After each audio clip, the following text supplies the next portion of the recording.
This is Life Body Business Impact with Fatima. Welcome friends, I am so grateful to have you here. I'm your host, Fatima Ingles, fitness expert, best-selling author, lifestyle entrepreneur, founder of the Life Body Business Fit Systems and co-founder of the amazing Freedom Retreats. My mission is to positively impact 10 million lives, to inspire you to wake up and live from your bucket list of dreams instead of waking up one day with a bucket list of regrets. Get ready to be inspired with weekly episodes and interviews that disrupt your thinking and motivate you to build your best life, body, and business. To change one life is to change many, so come with me now and let's get started with yours.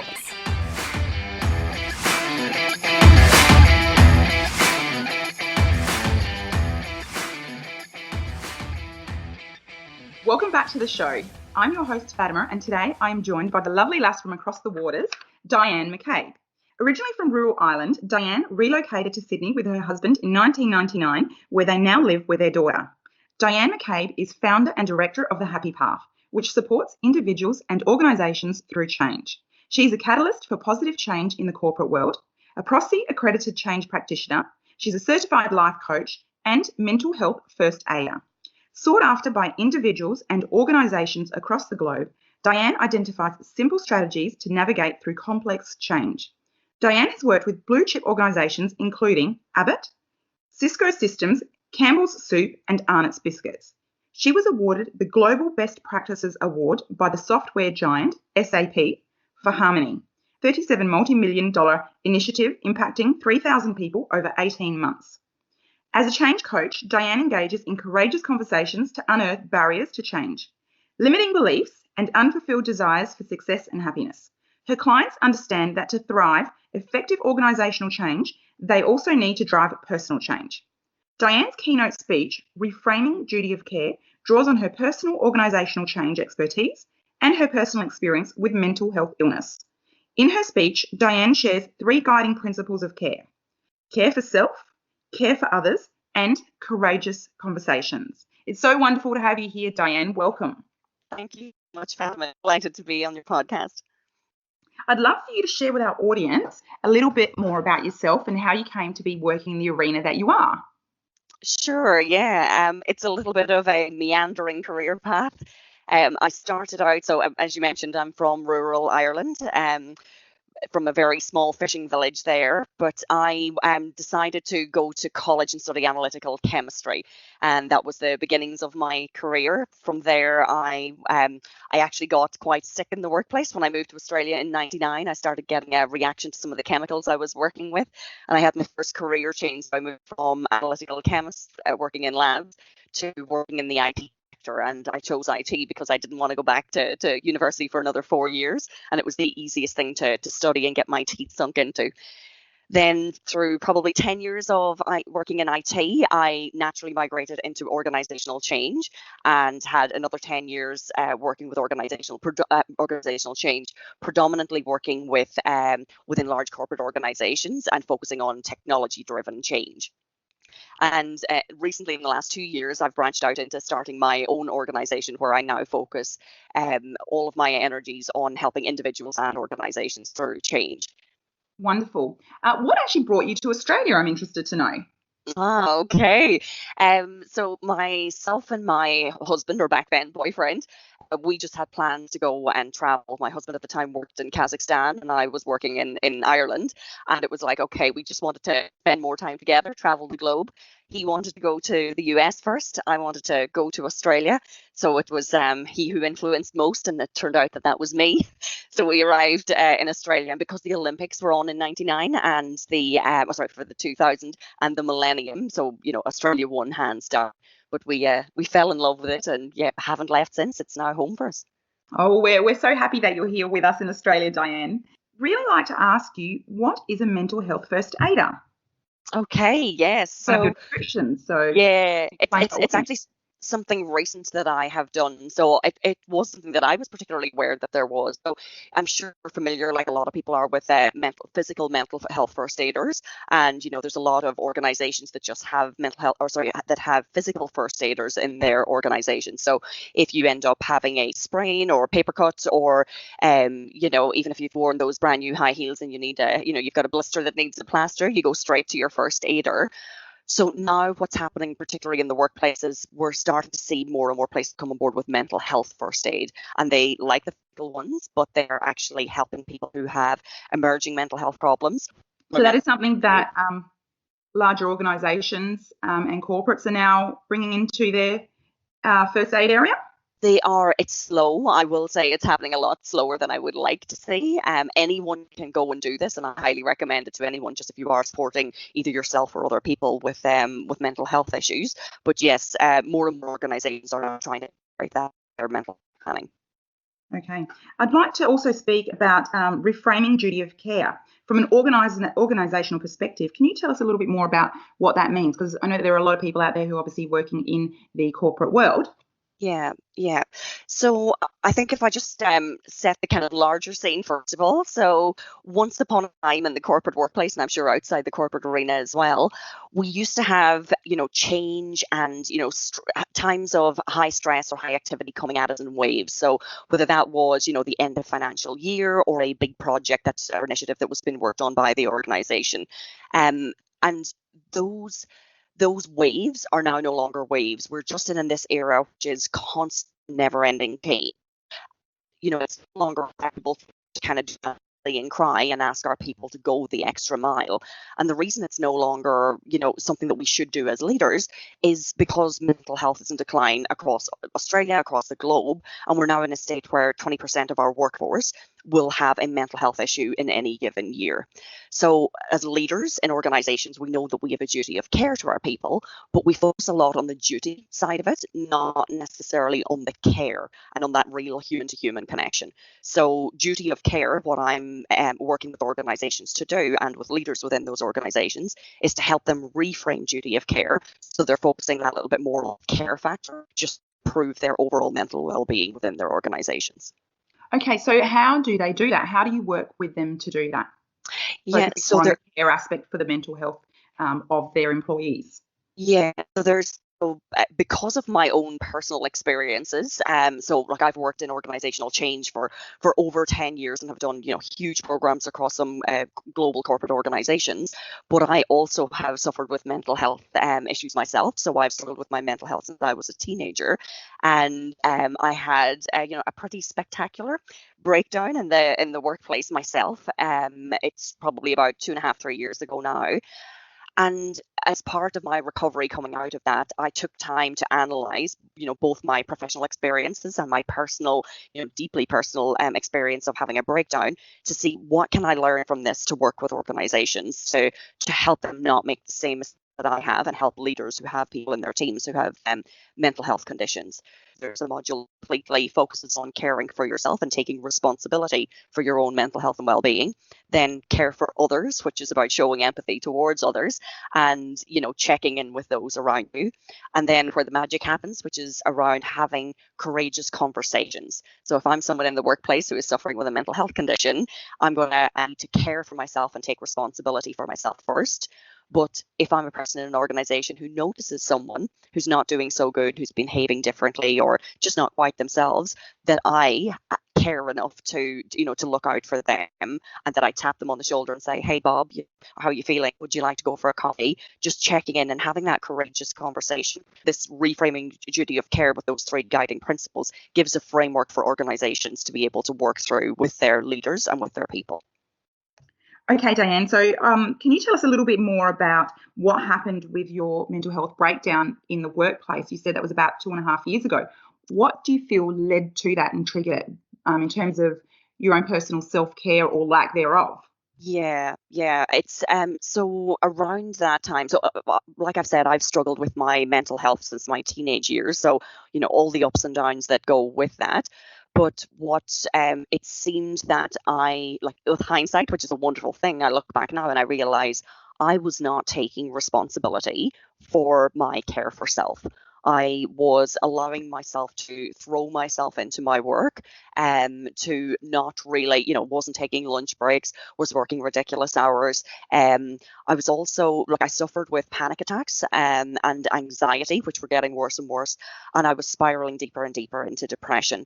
And one of the hardest things was that I was really going into the workplace and putting on a mask every day, that I'm fine, I'm okay, just soldier on, get all of this done.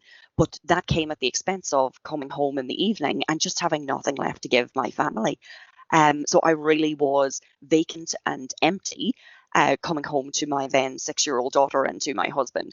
And when you've got a little 6-year-old looking up at you for, for their basic needs for life, and you're in a place where you're not able to provide that to them, that was definitely part of the wake-up call for me that just made me realize, okay, if I'm going to be there for my family, I need to do something drastic to help myself. And I'm used to being the problem solver. I'm the go-to girl to get, big, hairy, complex projects done. But I knew that I needed help with this. I was not going to be able to solve this one on my own. Yeah, so in relation to that, it seems that you ran yourself completely empty. And one of my philosophies is, it is not selfish to put yourself first. It is actually selfless, because we can't give to anyone else and all the people who need us, like our families and children, if we are running ourselves on empty. So it's important to give to yourself first. So it sounds from that you weren't really giving to yourself. You weren't taking care of your physical, mental, and emotional needs. Absolutely not. And it's what I know too is that back then, when I think when my mental health was at its worst, your world seems to get very small. It really comes, you're really living inside your head, inside your body, your gaze is downwards. And there are things that but you don't do. And one of those things was that taking care of myself. I felt like I needed to be responsible for everyone else first and myself last. And, I think a lot of mums do. A lot of Irish people seem to do that as well. So for me, that was something that I now try to help other people recognize early and put, plans in place so they do understand what those triggers are when their mental health is in decline and have a proactive plan towards looking after themselves. So what do you do now? Obviously, it's great that you've recognised that and that you are helping other people not to go down the same path that you did in relation to having that mental health breakdown. I've been there, done that as well, not in the corporate sector, but, in other areas of life, and run myself completely empty, even knowing what I need to do over the last few years. There have been a few occasions where life has been so busy, and without even realising it, I had run myself almost empty. I got a little wake up every now and then going, hold on, I'm giving, and I'm forgetting to give back enough to myself. So I've had to, put the brakes on and go, right, it's got to be all about me right now, because I can't give anything more to you, to my children, even to clients. I can't give the best of myself to my clients if I'm not first taking care of myself. So, and I know you completely understand that. So what do you do now to give to yourself in terms of your physical, mental, and emotional health? And do you feel any guilt around it?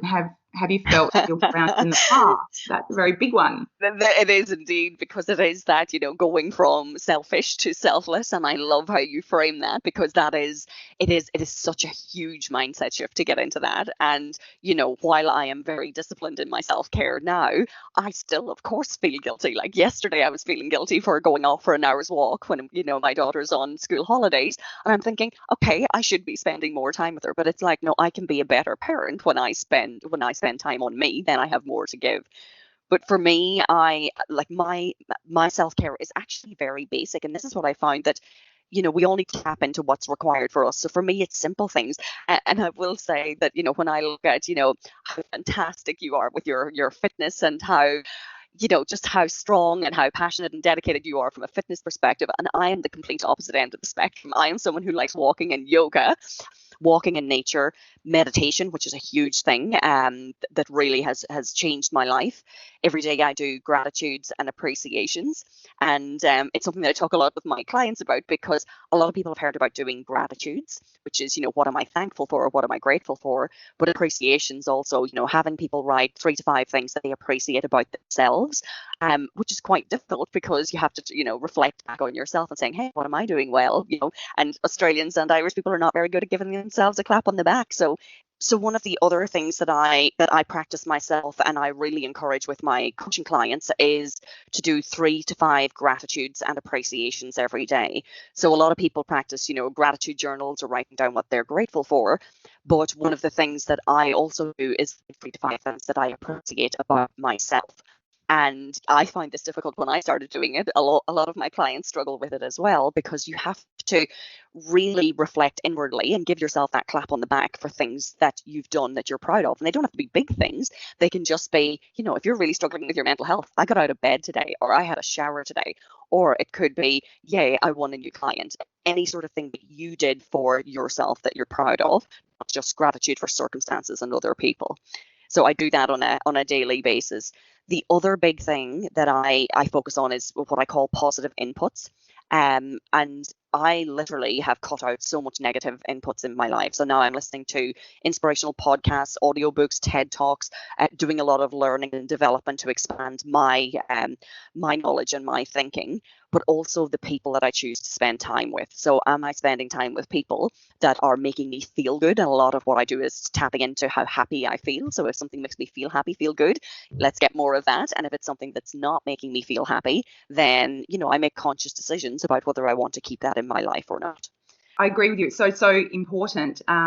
You see the most successful people, you look at who they've surrounded themselves with, it's also modeling. And I love how you put it, positive inputs and cutting out the negative inputs. So I talk to my clients a lot about, even things such as the news and the radio. What are you listening to? What are you filling your mind with? How does it make you feel? The news, for me, it made me feel depressed. So years ago, maybe 8 years ago, when I was suffering, probably the peak of my mental health issues, I decided to turn the news off and the radio because it was 99% bad and it made me feel even worse than what I already did. So I did what you're describing here. I looked for the positive inputs, whether that was from audios and books or just being around people who were positive and doing great things. And I wanted to feel more of what I felt when I was around people like this. So I love that you brought that up.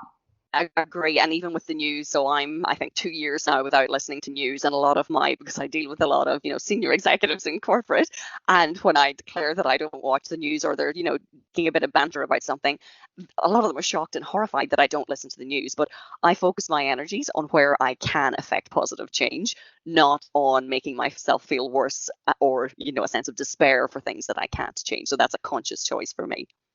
And it's very, very important, isn't it, in relation to our mental health. You also brought up something very interesting. You spoke about gratitudes and appreciations. So I really like the way you put that. And I guess it shifts someone's focus. So you said that, an appreciation could be that they happen to get up and have a shower that day. And it may seem like a little thing, but for someone who's suffering debilitating mental health issues or days, which many people go through, getting up and having a shower and brushing their teeth is actually a big win. Absolutely. So I think for anyone who is listening that has suffered or is or does in the future suffer from mental health issues, not just the gratitude, because we all know we should be grateful for a roof over our head and that we've got a meal and all those sorts of things. And they are absolutely amazing things to feel grateful for. But when you're at your peak of suffering, severe mental health days and periods in your life or seasons, you should be grateful for that, and you are, but it just doesn't seem to be enough to shift where your mind is at. So I like that you brought up appreciations because I think it really shifts your focus, doesn't it? Absolutely. And when it's just the gratitude, it's like it resides in the realm of thought, not necessarily the realm of really feeling. And if you can find any little glimmer to, to feel proud of yourself or appreciate yourself, and do that practice on a daily basis, and 5 things, like finding 3 to 5 things is really, really difficult. So definitely I would encourage your listeners, no matter what their state of mental health, to give it a go. Just see how they feel about themselves. Even give it a go for a week. I would love to do this right now with you. Can you share with, and I'm putting you on the spot, but can you share with our audience 3 things that you appreciate about yourself? Okay. Oh, I'm on the spot. And now I'm asking the questions right, so you can't turn around and ask me. So appreciate. What are the 3 things I would say? So I think, I'm going to look at this a little bit more broadly at the moment, and I'm going to say that I appreciate that I really got help, asked for help, and accepted help when I really, really needed it. Yes, I could beat myself up that I did not, get it earlier, but when it came down to it, I went, sought, and accepted the help that I needed when the time came. So that would be number one. Number two is I appreciate that, through a lot of turmoil, I really did dig deep and decided that I'm making the conscious choice to talk about my mental health, for the good of others, and not just talk about it, but develop a program and to proactively go out into organizations where I think is where I can affect the most change. But having that deep down courage to shine the spotlight light on myself, for leader, and say, hey, I am one of the 1 in 5 people who suffer with mental illness in Australia, and this is the face of someone who has struggled with those. So that would be second appreciation, finding that courage. Third would be appreciate that I'm not perfect. So I have all these great ideas about how I would love to transform corporate organizations and their whole mental health culture, but that's aspirational, and I need to accept and not have my perfectionistic streaks kind of get to push that too far. So it's just be accepting of what I can do, and realize that I can't change everything, but I'm doing the best I can every day. That's wonderful. I have a thank you for sharing all of those, by the way. I really appreciate it, having put you on the spot. I have a saying that, I love that I am perfectly imperfect every single day. So I really like that last one that you said, because striving to be perfect is just setting yourself up for failure, I think. Yeah, absolutely. And yeah, getting things done is better than perfect, because there is no such thing as perfect. So just keep going forward with that, with that good intention, and, abide towards action. And yes, good things will happen. Okay, I want to talk to you about the role of gender. Do you think that gender plays a role in the mental health issues we are seeing in the workplace? I.e., is it more prevalent in one gender? Do you feel that women or men prioritise their mental health and overall health easier? Is there one gender that prioritises it more than the other, taking care of themselves, in your experience in organisational environments? I don't. I think that we know human behavior, and human behavior is that, women generally, and I'm not big on generalizations, but we do have to work in generalizations, that women generally will talk and work out things together. Men, on the other hand, and I guess I would even go a little bit deeper in the corporate organizations to say that the more senior the male leader, the less likely that they have that sense of connection with people around them in the organization, where they feel they can talk openly and have those courageous conversations about their own mental health. And people, when they think, they're hearing all this about mental health, and it's like, it's not just about mental illness. People in the workplace go through, they have kids, they they have financial issues, they may have gambling concerns, they may have they're going through a divorce, or have family relationship issues. We all have our ups and downs in life that impact our mental health, and generally women will confide in other women and do that soundboard and offer advice, where men are less likely to do so. And I think that's why we see such a push for a change in, men not being as, blokey, pardon the expression, but really, tapping into that more caring and courageous side, to tap into how they're feeling and sharing those feelings with others. And the statistics, even from particularly from suicide standpoint, so 1 in 8 people in Australia choose to take their own life every day, and of those 6 are male. So Wow. it's an unacceptable statistic, absolutely unacceptable. And that's higher than the national road toll. Yet we don't seem to do as much for suicide prevention as we do for demerits for driving fast or doing breath tests.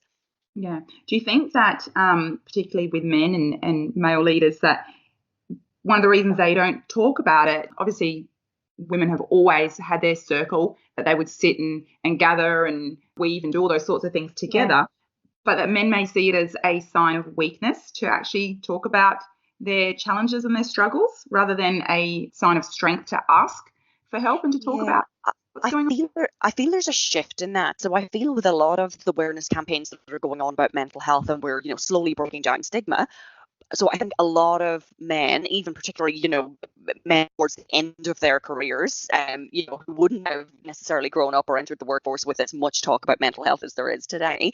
But even for them, they realize now that it's not necessarily a sign of weakness to talk about it. I think the issue is they don't know how to start. They don't know, they don't know how to go from one day not talking about it to striking up a conversation with someone the following day, or even being able to assess and gauge who is their trusted go-to person. So there's definitely stigma still associated with, going to a therapist, but not everybody needs to go to a therapist. And I think for me, when I was deciding, do I want to go down, psychology path and therapy path, or do I want to become, have add life coaching to my overall, change capability? Life coaching was it for me, because I can have those conversations with those senior leaders that tap into, deep conversations about who they are, what makes them happy, and what is making them unhappy. So I think if I can encourage senior male leaders, if you don't feel that you need therapy per se, find a mentor or find a coach, have someone that you can have those conversations, at least until you get the training wheels off, where you're, starting to feel comfortable having those courageous conversations. Because again, if you invest in yourself and your own mental well-being, that will have a ripple effect out towards your caring towards others, and the courageous conversations that you will actually, be the one to initiate within your organization. Yeah, and also in your home, I guess, in your relationships and in your family, it'll have a huge impact. In relation to organisations taking an active role in mental health of their employees, how does that impact morale, their bottom dollar? Because at the end of the day, that is super important to all of these organisations. They're in it to make money, absenteeism of their employees, and overall productivity. Yes. Yeah. So I think this is definitely one of the biggest challenges that I have. So, my company name is The Happy Path. And, if you walk into any corporate organization with a name like that, it's almost like you get dismissed instantly as being oh, you're someone who's going to come in and do all the warm and fluffy stuff. And the statistics are there, the research is there to show that any time that you're going to focus on improving the mental well-being of your organization. So there's a PwC joint report that was done with Beyond Blue about creating mentally healthy workplaces, and they particularly honed in on the return on investment. And their findings were that for every $1 spent in corporate organizations that was proactively spent towards mental well-being, that there was a return on investment of 2.3%. So, and that was, obviously dependent on the organization, dependent on how that change was implemented. And that's why they do recommend that the change be managed from the top down. And you have good change management disciplines as part of that.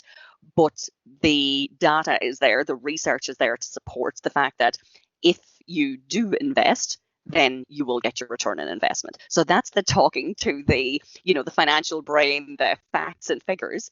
But, I encourage leaders to tap into tap into your inner self, tap into your gut. When a good thing is a good thing. If you come from a good place and you truly care about your employees, and you invest in their health and well-being, we know that we do see people going the extra mile. So instead of trying to push them to go the extra mile because they feel they belong, because they feel engaged within the workplace, then they will go that extra mile because they feel like family.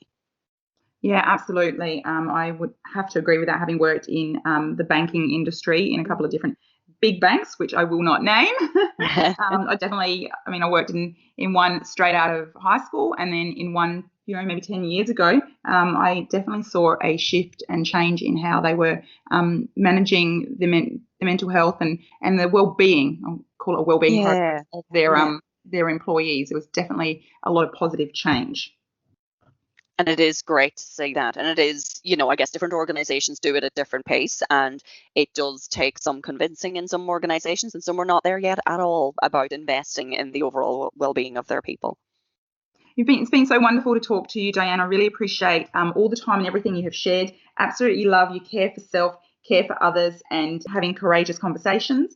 Is there anything that you would like to leave, final thought you'd like to leave our audience with in relation to if they are in the workplace, any type of workplace, suffering from mental health issues and maybe not having conversations, just a couple of things that they could maybe do to help them where they're at right now? So I think the first thing I would say is that if you are suffering with your mental health at the moment, to remind you, and this is often hard to hear, but you are responsible for your own mental health, and you are responsible for your own self-care.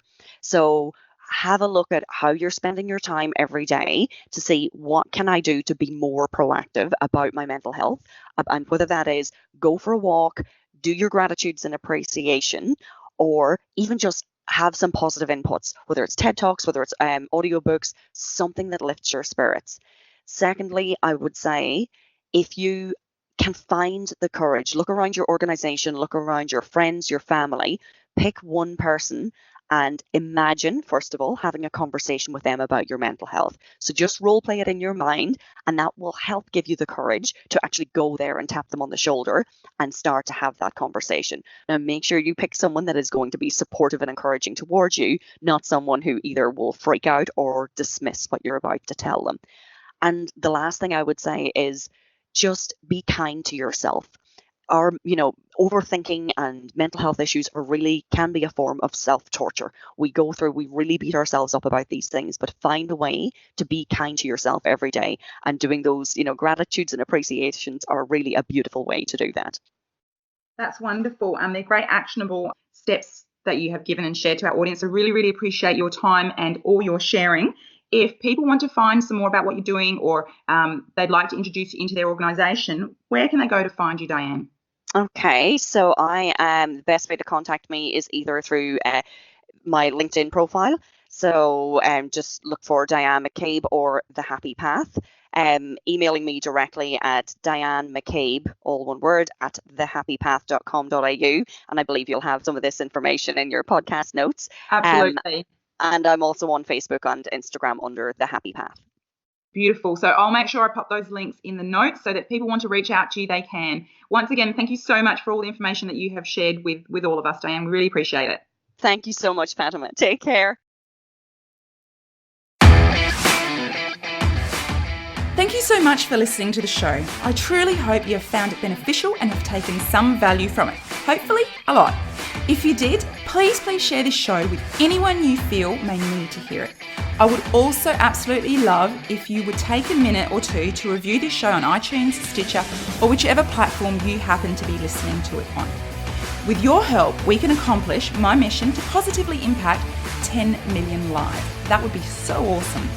Now, if you want to connect with me or my guests on other platforms, or if you want to send me an email with questions or ideas of guests to interview, please check out the show notes. I am so incredibly grateful to have had your time today, and I can't wait to have you on the next episode. Have a great day.